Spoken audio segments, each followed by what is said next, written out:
teach our kids and our youth, our young adults, how to manage their finances. We all want to see positive. We want to see the kids look for something more productive. Change your, when you take a bath, wash between your toes and put on some clean socks. But it's just...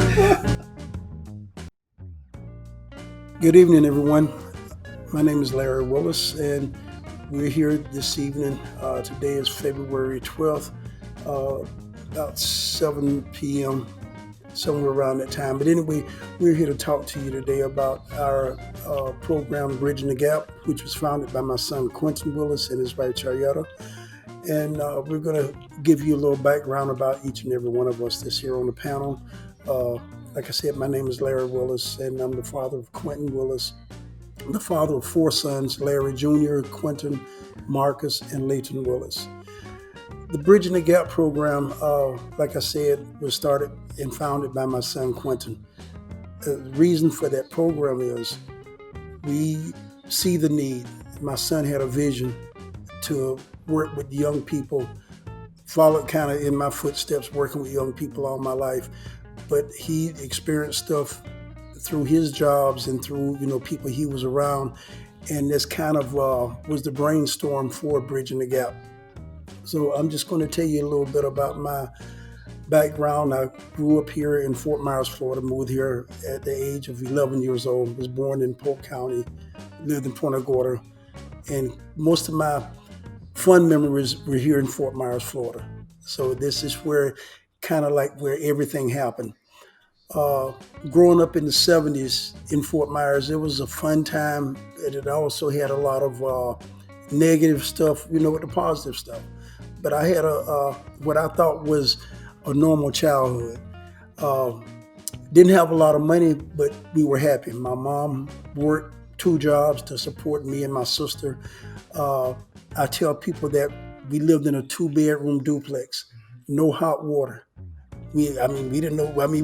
The house we lived in before, when my mom and stepdad was together, we had luxuries. We had hot water. We had a bathtub.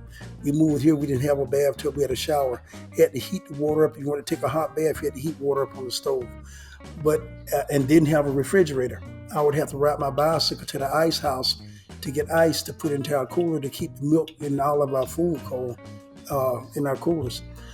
But outside of that, life was normal to me. I always worked, had a job at 11 years old, working at Mr. Gibbs' grocery store, cleaning out pop bottles, scrubbing meat blocks. And I worked there from the age of 11 until the age of 14 when I got a big job in the corporate world at McDonald's. And worked at McDonald's 8th grade, 9th grade, 10th grade, worked at the pancake house, cooking pancakes. That's where my passion for cooking came in, at just working in restaurants. And I still enjoy cooking today. If you look at a lot of my Facebook pages, I have pictures of a lot of food, So I just love cooking. It's one of my passions, but I love to eat too. But growing up during that time, we had a lot of racism. There was a lot of prejudice, not only from the Caucasian side of town. We had racism on the black side of town too. I used to think my mom was the most racist person I ever met. She would call me the N-word on a regular basis. But she would. One of her sayings was, "Boy, if you don't do what I told you to do, I'm going to beat the black off of you." But she loved me. She told me she did it because she loved me. But it kept me in line. There were situations, when we first moved to Fort Myers, I'll never forget it. We had just moved here, maybe not even a week, and my mom sent me to the store, the same store I was later employed by, at Mr. Gibbs' grocery store.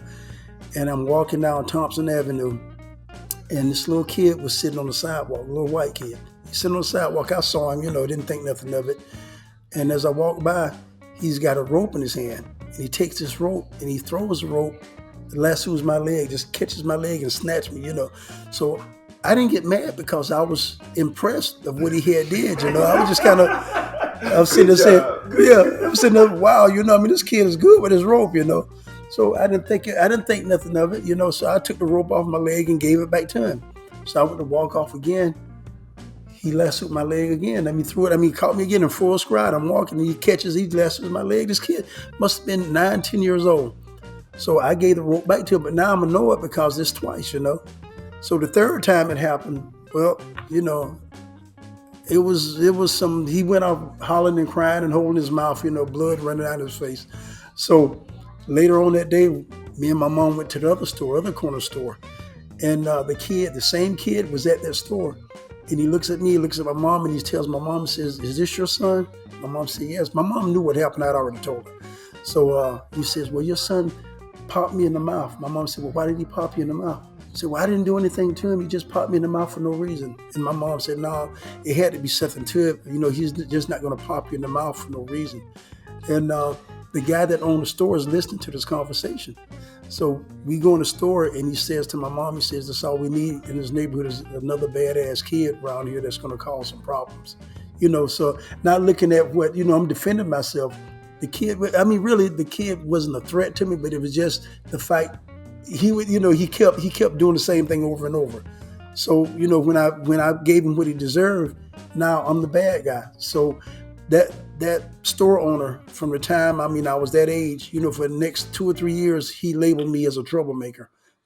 He wouldn't even let me in the store sometimes, So I went through stuff like that. Then fast forward to when I started working for the phone company, I went through the same narrow-minded stuff working for the phone company. I was told that the only reason I got the job with the telephone company in October 1979 was because the phone company had to have a quota of minorities to work for the phone company that I really didn't deserve to get the job, but it's just because it was a law that each corporation had to have so many African Americans, so many Hispanics, so many people of color working for them. But every job that I did, I had to prove myself because I would go out and I would get treated differently from my white counterparts.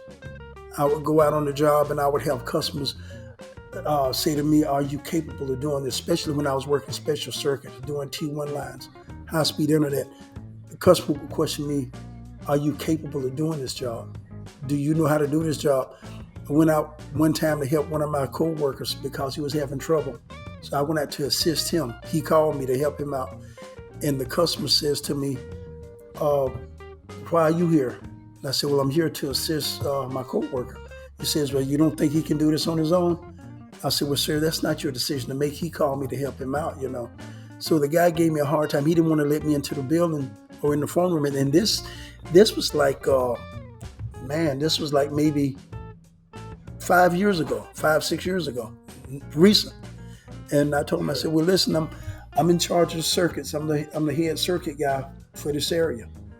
And so he's looking at me like I was an alien or something because here I am, African American, and I'm working on this high-speed internet.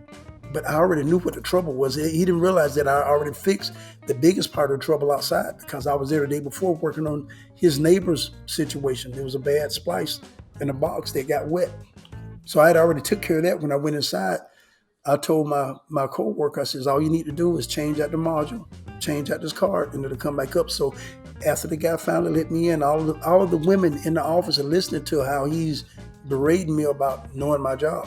So I told him, I said, "Well, your system will be up in less than 2 minutes." So when I went in and told my co-worker to change all the protection out, everything came back up. The phone started ringing, computers came up, all the lights turned green. They started cheering, and we walked out, and I looked at the manager. He looks at me. He looks at my co-worker, tells my co-worker, "I appreciate what you did." And I said, "You're welcome." He still, even after that, he still wouldn't give me credit that I was the one that took care of the problem and knew what the problem was. But, I was used to that. I couldn't say what I really wanted to say, but I still got the satisfaction of just seeing the look on his face when I repaired his system, which, he figured because I was African American, I wasn't capable of taking care of his problem. And we ran all the black guys that worked for the phone company went through stuff like that at one time or another. But I was just kind of shocked that it happened just as recent as 2016, 2017. So you're at 10 minutes. Oh man. So but go 20, guys. Yeah. I got a question, like how did your boxing career start? You know, get the gym and all that. But the boxing, actually, I got started in boxing the first time between between 9th and 10th grade.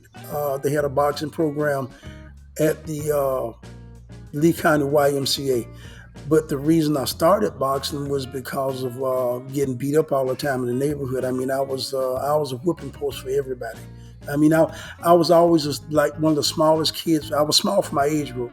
When I was in 9th grade, I had friends that were in middle school that were bigger than I was, and but a lot of guys that, especially 9th grade, it was like middle school kids want to fight me all the time because you're in high school, you're in 9th grade, I can't believe you're in 9th grade, so they want to try me, So I started boxing because of that. I mean, we had neighborhood bullies that I used to have to fight all the time, which a lot of y'all heard the story about Cobra. Cobra. Yeah, Cobra was a neighborhood bully, and if you got a name like Cobra, you know that you're bad. I mean, that was this bully's name, Cobra. So Cobra would beat everybody. I mean, Cobra didn't go out and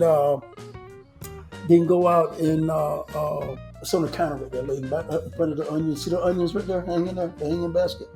Go around the other side and there's a pen tray. So you're gonna have to cut that part out.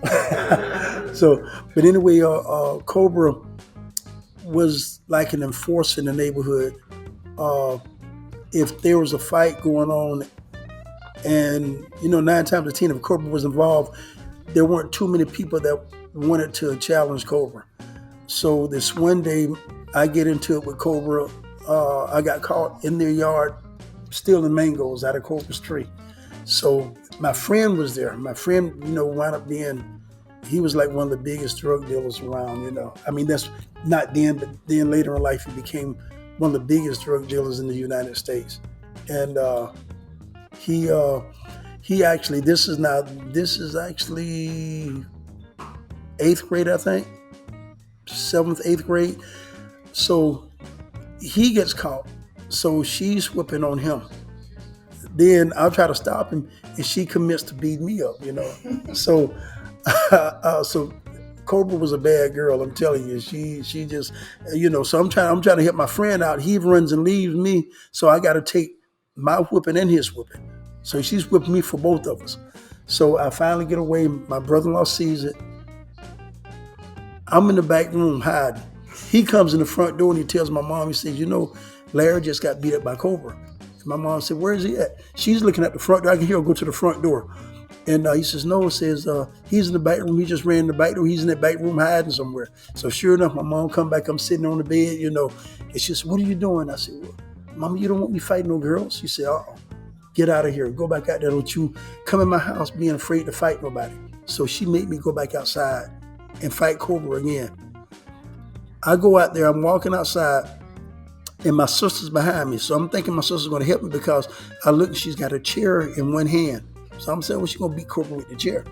But then in the other hand, she's got a Coca-Cola and a bag of potato chips. And I said, oh, man, she's just going to watch me take this whipping again. So go outside. Well, I started then between 8th and 9th grade. I signed up for official boxing lessons where I was at a real gym with the trainer. I think between my 10th and 11th grade year at the YMCA. And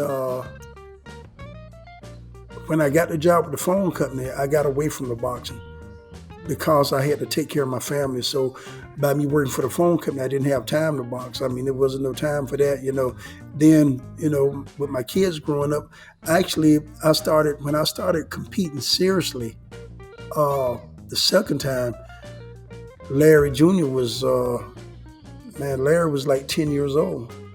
And actually before that, Larry, I take that back because Larry had his first fight at 10, and me and Larry was in the gym training at the same time.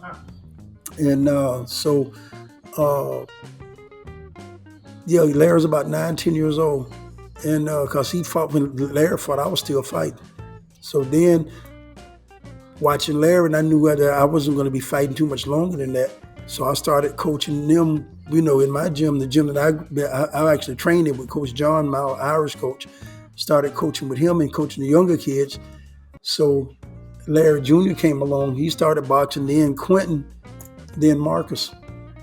And so after that, it just kind of snowballed. All of the kids, I was kind of like the Pied Piper. I was just kind of like, I was the oldest guy in the gym, and all of the young kids were following me now, for direction and everything. So once I decided to go ahead and start doing stuff on my own, but I helped another guy here in town that has a gym now.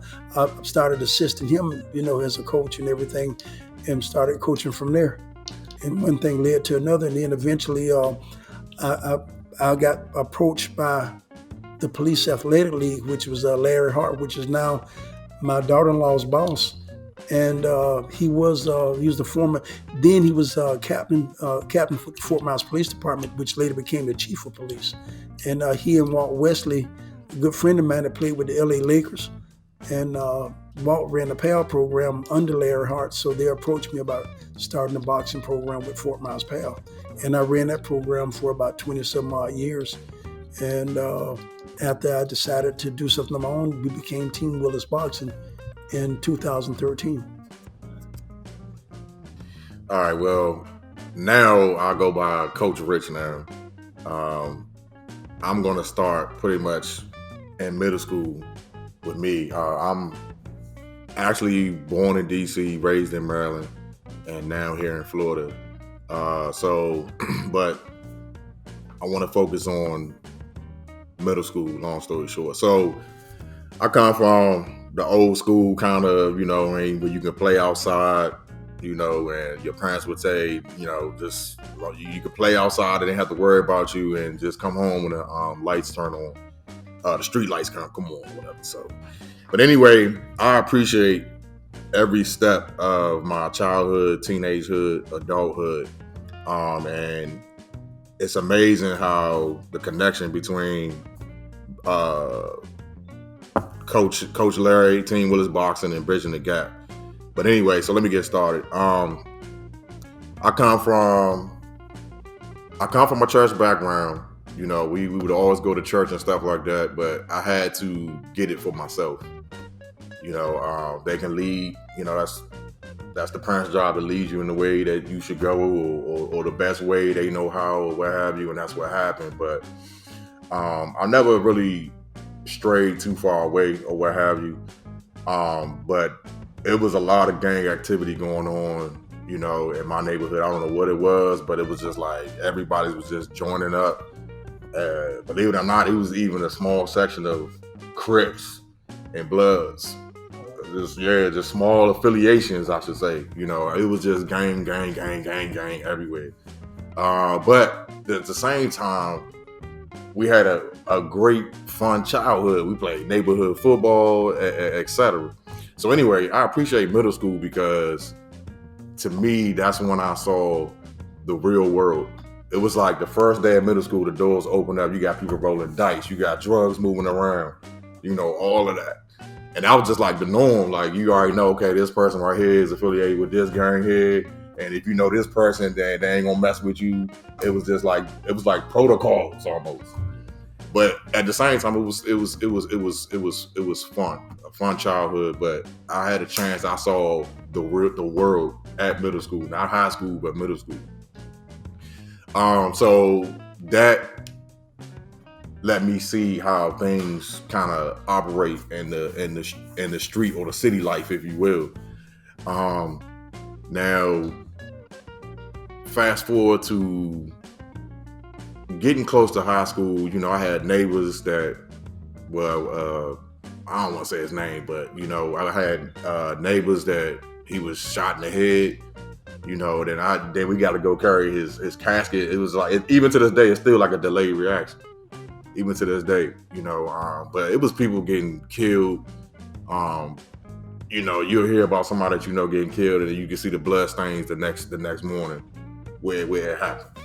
But anyway, it was just like territories, all kinds of stuff. Anyway, fast forward, moving on, start getting into high school. It was like after a while, when you get into a certain type of environment, I was just almost like surveying. I'm like, this is like almost like a virus almost. You know what I mean? Meaning that this is like so the norm with a lot of people, majority of everybody there, that I'm like, why? Yeah, even in middle school, like right before I went to high school, I was like, why is this such a dominant thing? You know what I mean? Now that I'm older, I see that people just want to fit in.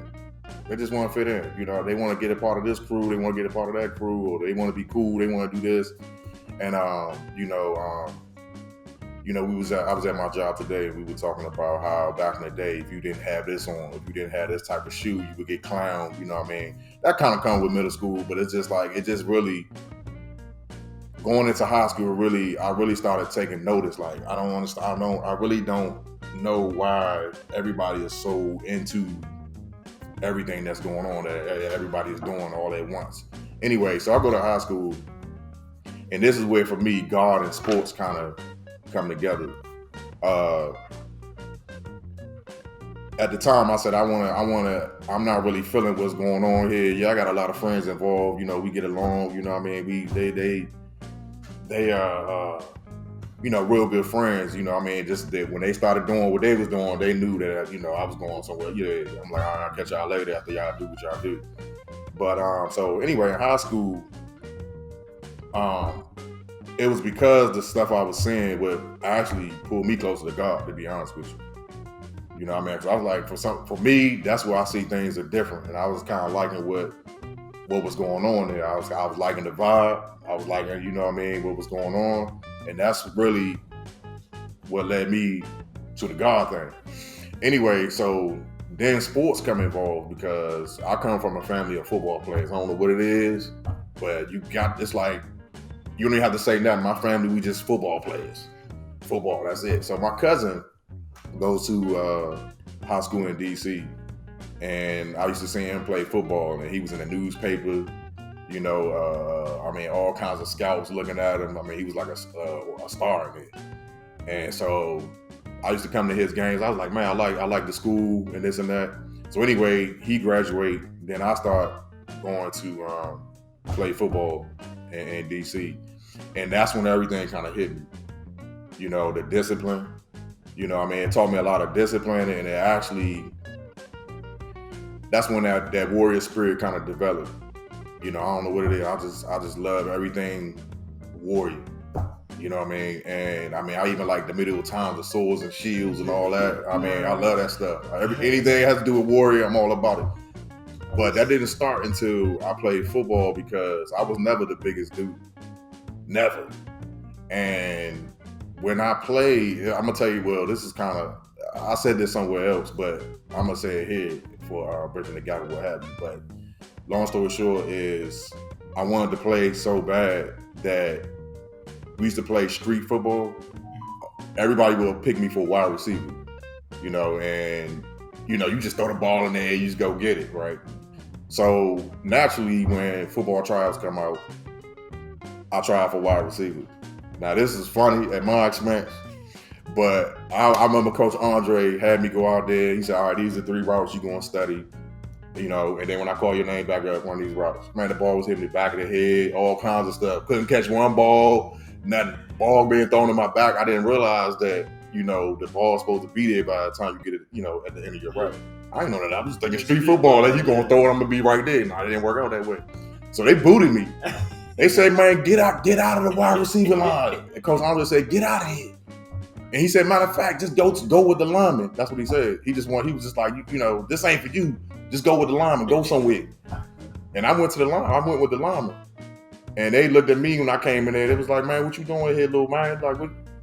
This is the lineman. You know that, right? I was like, yeah, Coach Andre told me to be here. And then Coach Harrison, he was in charge of the lineman. And he yelled to Coach Andre, he's supposed to be here. Andre was like, yeah, he's supposed to be there. And so I knew this was my last chance to make the team, because I done embarrassed myself as wide receiver.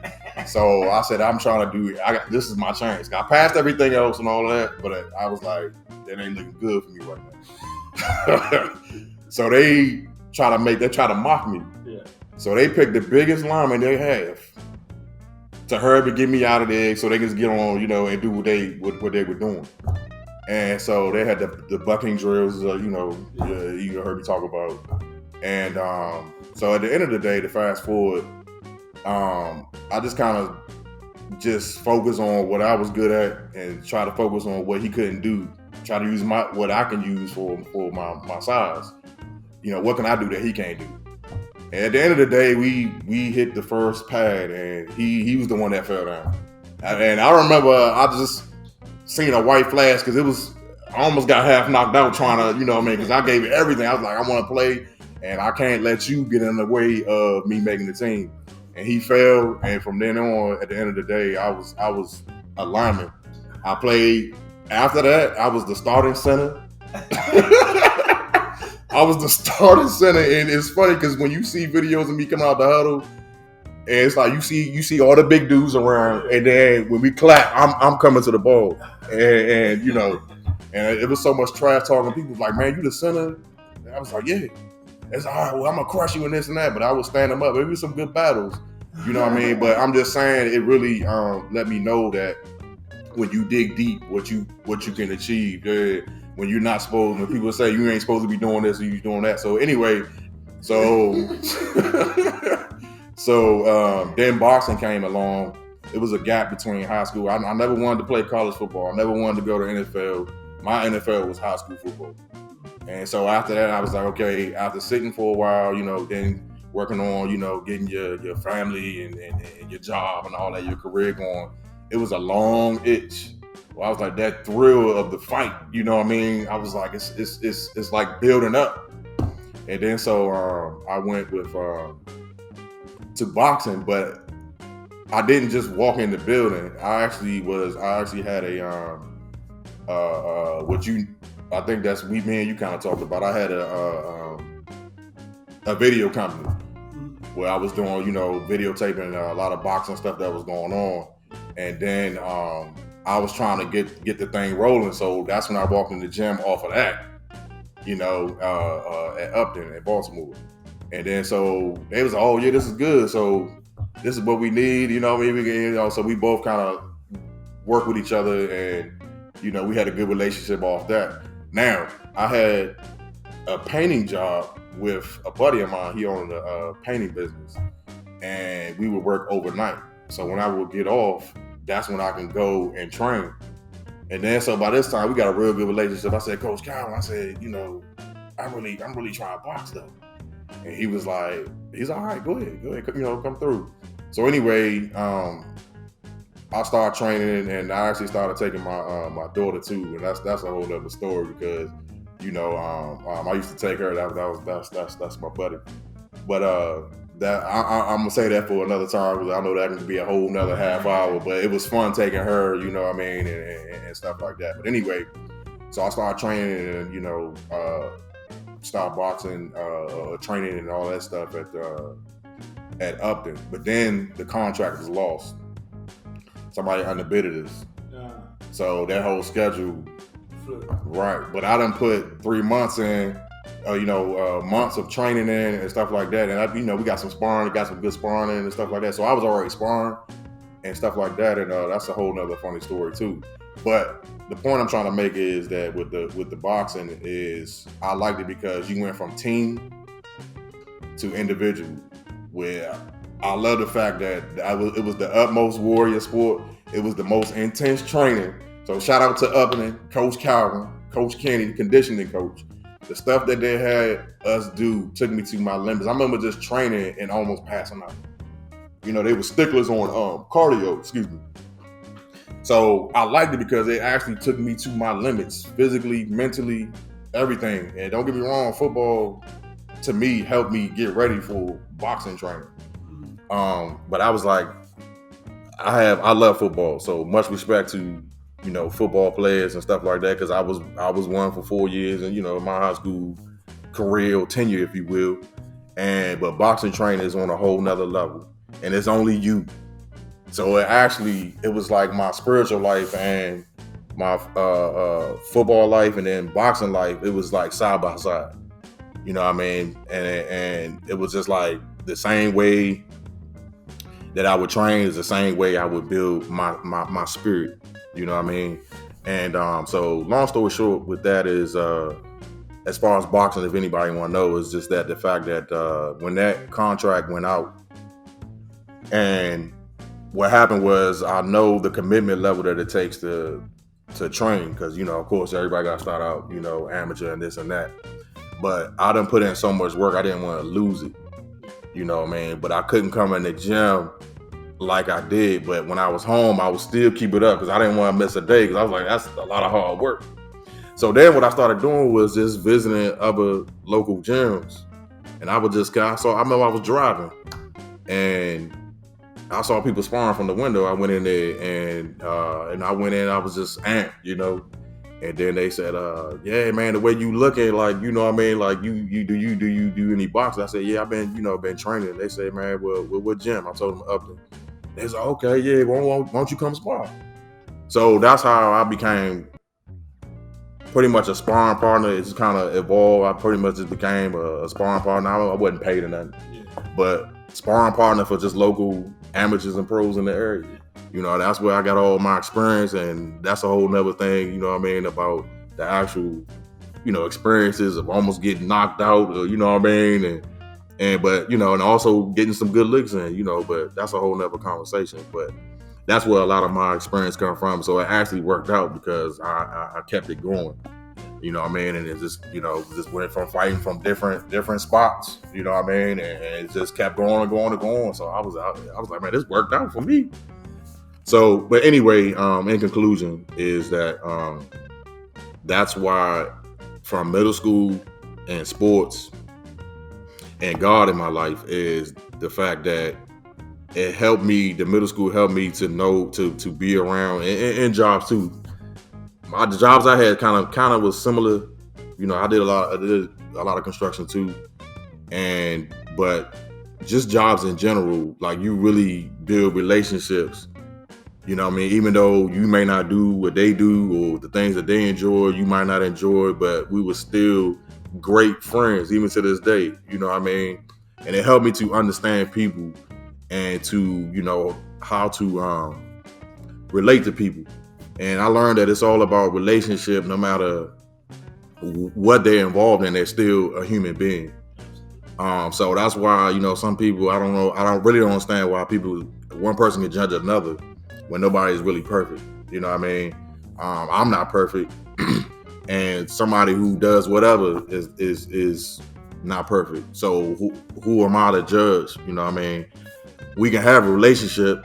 It's just understanding when you do what you do, I'm gonna go and do what I do, but we all have a neutral ground where we can. That's why I like the gym a lot. I love the gym because number one, I love boxing, but at the same time, you get to really sit down with people, and you can bring your problems there. And that's why I'm very blessed and thankful to be in the coaching position.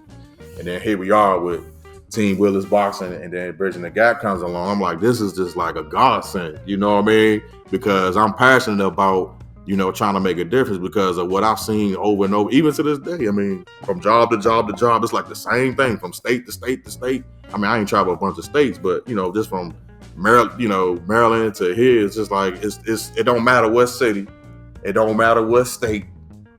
It's just like, the culture is just overran. It's just like, it's just running things. I'm just like, wow. But I understand why at the same time. People want to be embraced. They it's all about how people were raised. You heard me say I was raised in like a church environment. But at the same time, I was kind of raised in the street type environment at the same time. So, but anyway, I can go on and on and on and on. But I'm just saying that those experiences, sports, walking through the streets, seeing all the stuff that I seen, God, being in the coaching position, bridging the gap, I'm like, yes, this is a great opportunity to make a difference. But I know I had to go through my process, which we're always growing and evolving. But I'm just thankful for this opportunity to make a difference with the people at the gym, teach boxing, and you get to, say something positive with the kids and adults there, because, they come with their their situations, you know, and they coming to you or they come to coach, they come to Quentin, you know what I mean, and they tell it. So, and that's just an example of, you know, everybody got something that, you know, they trying to work on or trying to get some closure on or try to figure out. So, but anyway, that's a little bit of my story and why I think the way I think. You know, I like to go against the grain. That's been my life. You know what I'm saying? Just a little bit about why you want to help the kids. The reason why is because I'm not sure if everybody thinks that this is the what everybody else doing is for you. Or I don't want people to think that what's going on out here or that this is the only way to fit in or you have to do this in order to get that. I'm trying to provide an option saying that you don't have to go the drug route in order to make money. I mean, we kind of touched on this before. It's stocks. You can get your stuff legit. Everybody talking about getting the bag and getting racks. You know what I mean? You can do that in stocks. You can do that in Forex. You can do that just by saving. So that's why this, you know, I don't know if we're supposed to touch on it now, but you know, that's why this life skill stuff is going to be critical. So what I'm trying to do is give people option. Everybody has their own mind, but I want to say that there is an alternative. Don't think that it's not an alternative because it is. It is positive. Me, I'm a deep spiritual dude. You know what I mean? That's the core of who I am. And even if people want to do that, I can tell people reasons why I go hard for mine or why I live the way that I live and the reason why. If they want to do that. But that's what I like about Bridging the Gap is that, you know, it's positive. We're not pumping what everybody else is saying 1,000 times over. You know, get your girls, get your money, go to, you know, do this, do that. I'm like, we need more of this. And I'm just like, you know what I mean? Why is that so popular and positive? Being positive is not. You know what I'm saying? I mean, I don't know. So to me, it just says that, you know, it's time for something. Yeah. You know what I mean? And I'm just like, you know, some people, you can look at them like, man, this ain't you. You know what I'm saying? That ain't you, man. You know what I'm saying? That ain't you, man. You know what I'm saying? So I'm just like, you know, I'm just trying to help people find their alternative. Just let them know there's an alternative. You know, everybody can do better and grow and evolve if you're willing to stand against the grain. And see, that's what I think a lot of the issue is. You know what I mean? And me, I'm kind of used to it, but people are like, man, you know, how come you don't do this? Or why are you excluded from this? Or, you know what I mean? But after a while, the conversation develops from there, and it's just a natural conversation that happens. But I'm not sure, especially with the youth, I would say in middle school, it's hard because, you know, you want to fit in. You don't want to be by yourself. You don't want to be clown. You know what I mean? Nobody wants that. But that's where that warrior in me come out with. It's like, nah, this is what I'm about. You know what I mean? But it's, to me, it all started from that situation in football. You know what I mean? The culture is that big dude that they sent that tried to mock me. You know what I mean? That represents the culture for me. And you know what I mean? And I'm just like, nah, I'm gonna do what I got to do. You know what I mean? To stand for what I believe. You know what I mean? And so yeah, I'm just trying to give an alternative to the culture giant. Yeah.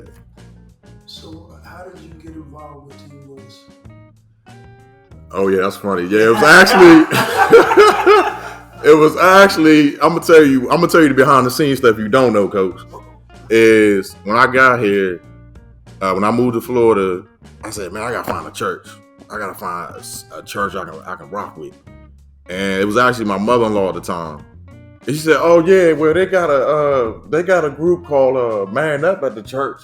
I said, okay, I like that. Sound hard. I like that. So I went there, and Coach Larry is there, and mind you, I still got that, you know, that itch and everything that's going on, but that's kind of later. But anyway, so Coach Larry is there, talking about boxing. So I was like, oh, okay, this has my undivided attention, you know. And he was doing here, and I saw his shirts and everything, you know what I mean. And he did his trivia, and you said I was answering all the questions. I think I left with all his stuff.